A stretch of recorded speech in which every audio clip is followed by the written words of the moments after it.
Gamification and socialization are regarded as tools for young adults and children, so exclusively. This follows from the kind of non-controversial fact that adults can no longer experience joy and over time develop deep-seated contempt for human connection and engagement and belonging. Games are fun and work is hard, and the harder the work, the greater your return on investment for your time. Gamification and socialization are kind of tools that are recognized for young people and young adults, but they aren't fully realized as adult learning tools.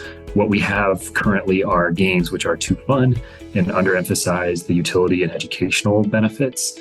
And then we have games that are educational, but they aren't a huge departure from reading a textbook. What we have is a complete open segment for students who are preparing for licensing exams, which are all naturally going to be composed of multiple choice questions. As a result, we have an opportunity to standardize gameplay and put people in the same arena to field questions with one another at the same time in real time, socializing and gamifying their experience. There's kind of this weird kind of philosophical point to make in the beginning to kind of emphasize what is so aberrant and so weird about the idea, in the sense that people are underappreciating the nature of what gamification and socialization really is.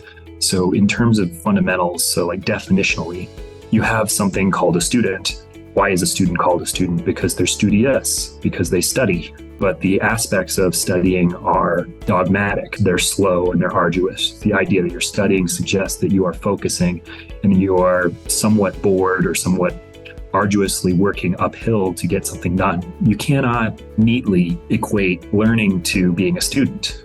You could say that I'm learning and therefore I'm a student, but that wouldn't quite be true because you would need to study to be a student, and you can learn without studying. I really believe that this is redefining the user interface for a textbook or for information acquisition. When you're acquiring information, what you're doing is you are turning data that's coming in through your senses into workable input that you can use in your life and benefit you.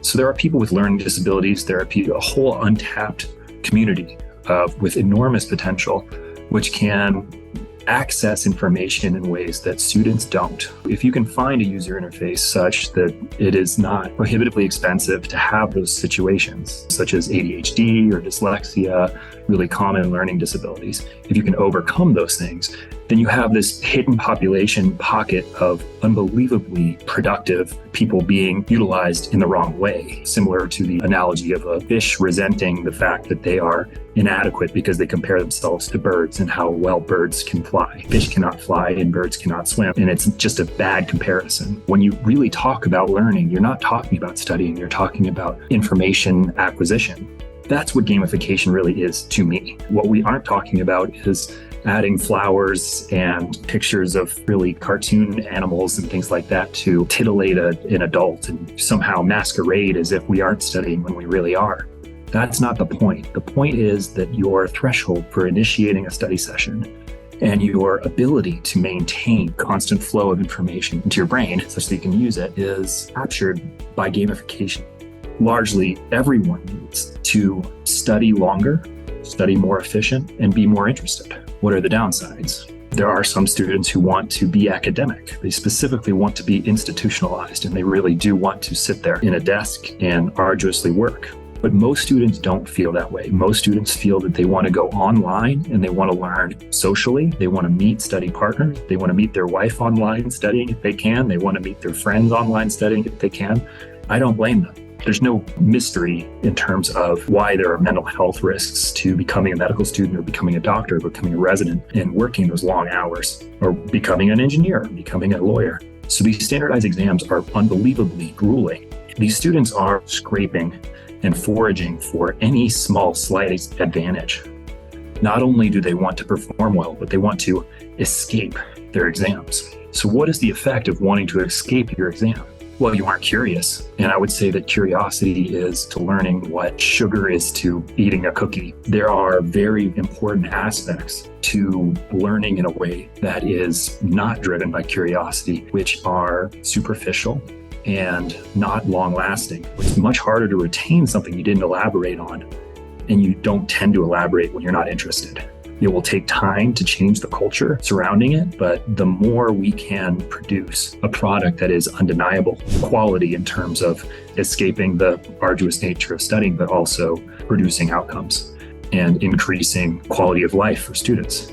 I've seen it firsthand, and I know so many people who I care about and know can flourish as people and as students, but don't, because they feel that their institution or their academic environment is causing them to feel that they can't explore their environments and explore themselves. And socialization makes you a better lawyer, makes you a better doctor. If you can work on those skills while you're in school, I think we really will produce a better generation, and we will produce better outcomes for our patients and our clients and our bridges that we construct as engineers.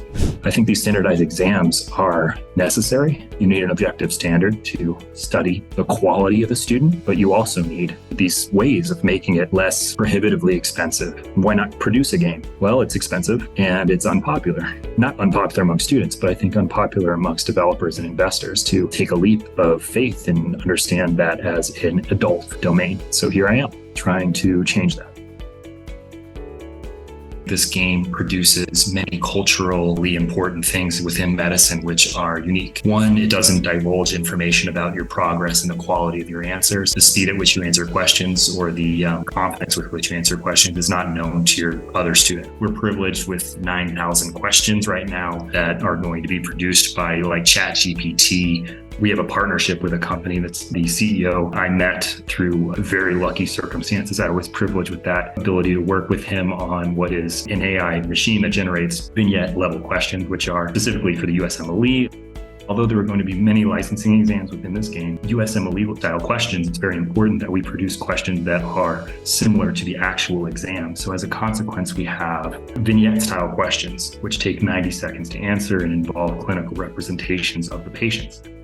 And then a multiple choice question at the end. It's a tertiary question. So you need to answer 3 questions correctly in a row in order to answer them. So you really do need to practice the kind of practical nature of answering questions specific to that style and format. And so we would do that for each of the licensing exams, produce kind of questions which are actually helping you to understand what are the strategies involved with answering that specific style of questioning. And so we are going to have also explanations that are generated through AI. You'll be able to delineate why you got the question wrong before the AI tries to write you a new explanation in very short duration of time. You'll also be able to ask specific questions about problem area. So if I got a cholecystitis question wrong, I might not know that the patient is female and 40 and has a BMI. She's at risk for cholecystitis. So I may not know that. Using a heuristical chart, it'll kind of summarize the question. You can click certain areas of that heuristical description of the question and what the clinical presentation was, and then zero in on what exactly it is that you wanted to iron out and make more clear. Also, the reviewing of questions is gamified. So you will be able to review the questions that you got wrong in a different format that is shorter, kind of a quick multiplayer game where you click what was kind of one of the items in the heuristical kind of description of the question. You can click like specific pathology that was a history that you took or a lab that you took or an x-ray that was taken within the question and fill in the blank, so to speak, with respect to the conceptual description of that question.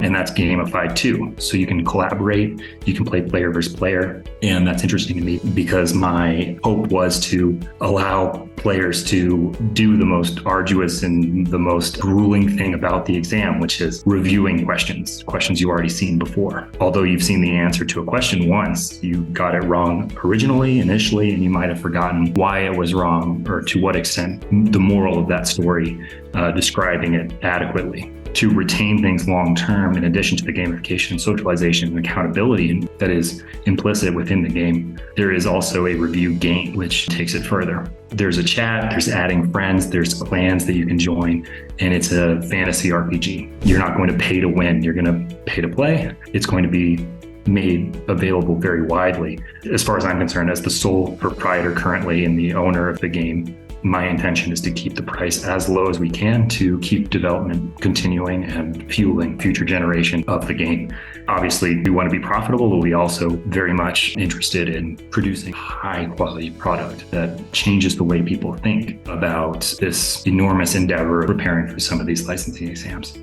I wanted to get into just a little bit about me. I wanted to say just a few things about my background because it is kind of aberrant and it comes from a place of knowing curiosity about this and deep desire to seek out alternatives in a very pragmatic way that isn't coming from a place of whimsical interest in gaming. I actually don't come from a gaming background. I am a hardworking kind of medical student. I went to medical school. I am a doctor. I just graduated this year, and I am taking a year away from residency to develop this game and to take a chance on it. I really believe in it, and I think that speaks volumes about how deeply I really am committed to the project. We're a small team. We could use some help, but we've really made some strides, some progress throughout a year and a half.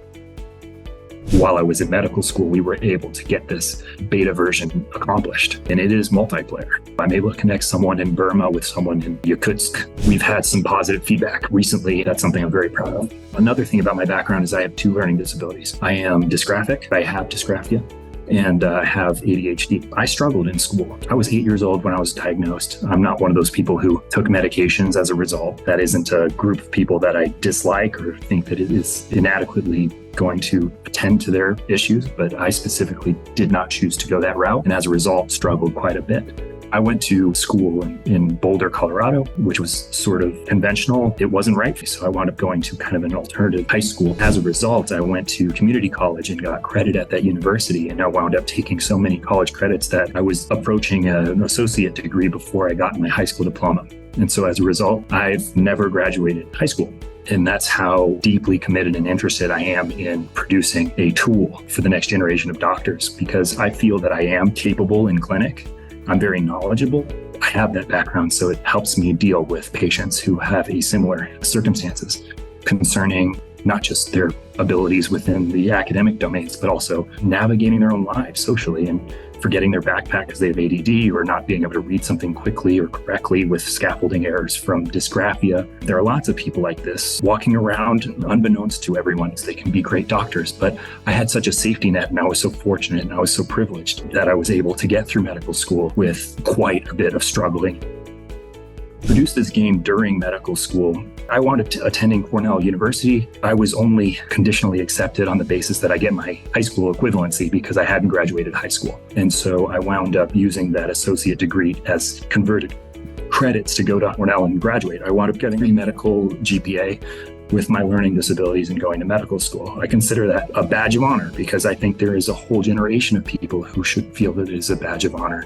To be adequate with 2 learning disabilities is a feat, and I think it should be treated that way until we have tools like this. Now, I don't know that this is the right tool for everyone. It helps me. I've been producing tools for quite some time. I produced a learning application that would track your eye movements and would give you kind of information about whether you seem to be distracted on the basis of which applications you said you would be using. I've been producing a lot of Unicode formalization of symbology for medical information note-taking, like they have conventionalized drawings in Australia concerning lung areas which have nodules in them or tenderness in the abdomen. The Unicode Consortium is a group that meets every year. I've been a member for 3 years, and I've postulated that we should conventionalize symbols for online and for note-taking in medicine with learning disabilities because it's easier for them to read and it's less scaffolding errors. It's another thing that if we did eventually get started, we could produce a way to take notes within the game. There have been many advanced things that I've done for ADHD development, such as converting a golf putter into a thing that you could throw your phone away into. The threshold for the activation energy that you need in order to decide that you need to remove that distraction is brief. It's an evanescent period of time. And so you can throw your phone across the room and it will catch it and delicately hold your phone away from your prying eyes. Those are other commitments and interests that I have concerning the lifestyle of people with learning disabilities and unburdening that population. It just kind of shows where I'm coming from producing the game.